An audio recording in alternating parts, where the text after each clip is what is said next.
outra responsabilidade para ambos é a responsabilidade de deixar os pais. Verso 31. Por isso deixará o homem pai e mãe e se unirá à sua esposa. E serão os dois na sua carne. Então a responsabilidade de deixar pai e mãe não é apenas no aspecto físico também, como diz o ditado, quem casa, quer casa. Também no aspecto físico, mas muito mais que isso, no aspecto emocional. O que significa? Que a relação conjugal, olha como isso é forte, ela deve estar acima de qualquer outra relação aqui na terra. Ela só é inferior à relação do ser humano com Deus. Deixar pai e mãe significa que a tua relação com a tua esposa ou com o teu marido tem que ser, deve ser necessariamente maior e melhor do que a relação que você tem com seu pai e com sua mãe. Deixar pai e mãe significa romper com os vínculos, não no sentido de deixar de visitar, de deixar de honrar, não é isso, mas significa que a relação conjugal é prioritária sobre qualquer outra relação, inclusive sobre a relação que você tem com seus filhos, se você os tem. Marido e mulher é para ser amigos eternos. Marido e mulher é para ser eternos namorados, eternos amantes, eternos apaixonados. Amém? Então a sua relação com a tua mulher e com a tua esposa tem que estar acima.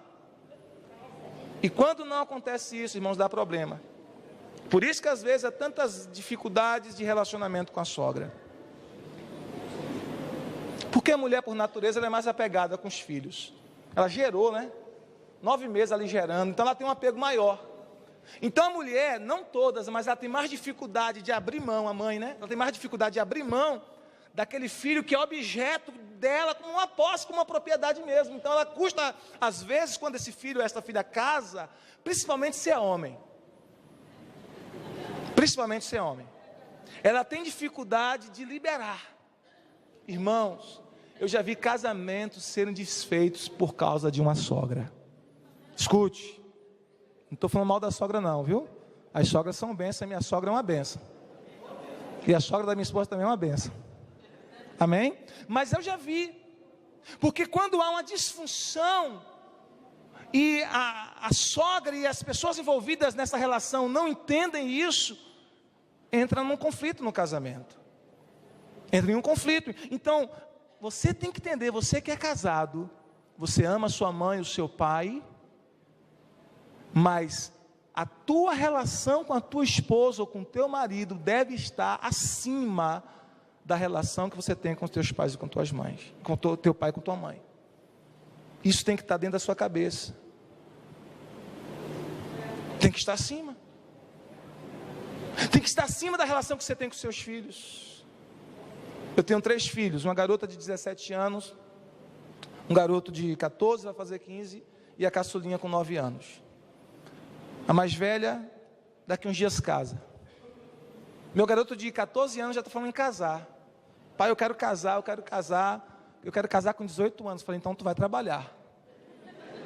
E aí ele foi mesmo. E começou a trabalhar no pet shop lá da cidade. Quer casar com 18 anos?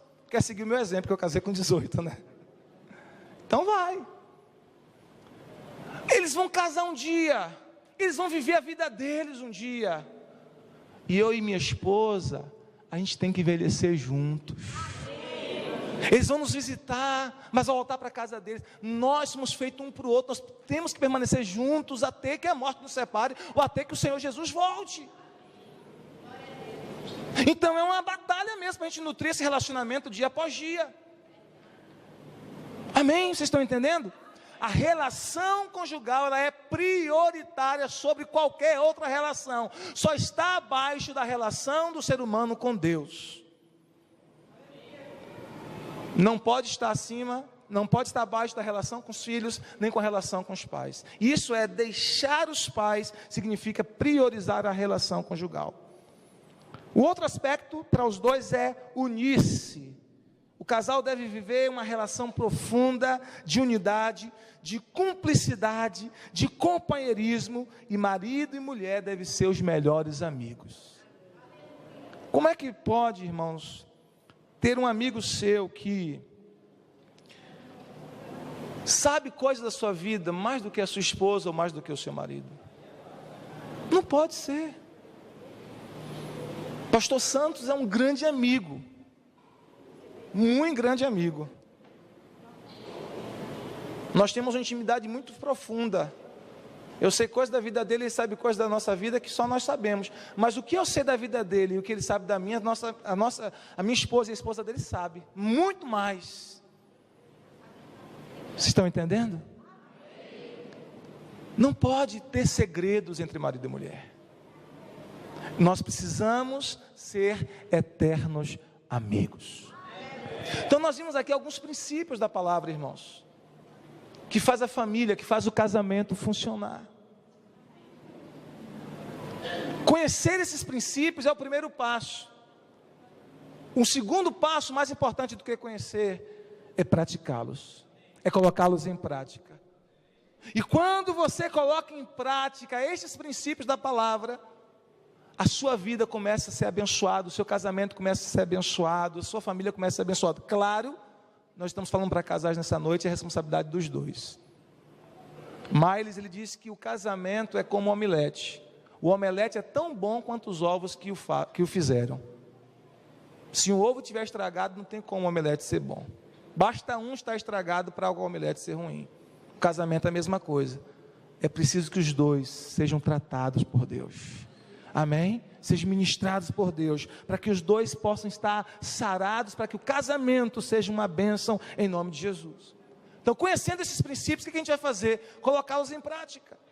Mateus 7, versículo 24 a 27 diz, e eu termino aqui, Jesus conta uma parábola, uma história, ele diz assim, olha, o homem que ouve a minha palavra e coloca em prática, é semelhante ao homem prudente, que constrói a casa sobre a rocha.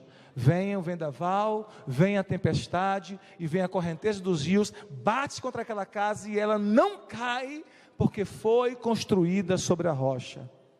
Aí ele conta uma outra história, diz, mas o homem que ouve a minha palavra e não a coloca em prática, é semelhante ao homem ignorante, insensato, que constrói a casa sobre a areia. Veio o vendaval, veio a tempestade, veio a correnteza do rio, bate contra aquela casa e ela cai, e é grande a sua queda.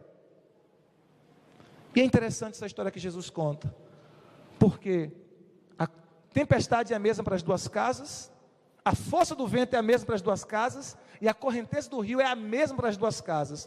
Uma cai e a outra permanece de pé. Qual é o segredo? Uma estava construída sobre a rocha e a outra não. Então, queridos, não é por causa do pregador, mas por causa da palavra. Você ouviu princípios que podem mudar a sua família, que podem mudar o seu casamento. O que lhe cabe, o que me cabe, é colocá-los em prática, amém? É a prática que faz com que a nossa casa, o nosso casamento e a nossa família permaneça de pé. Vamos orar? Fique de pé no nome de Jesus.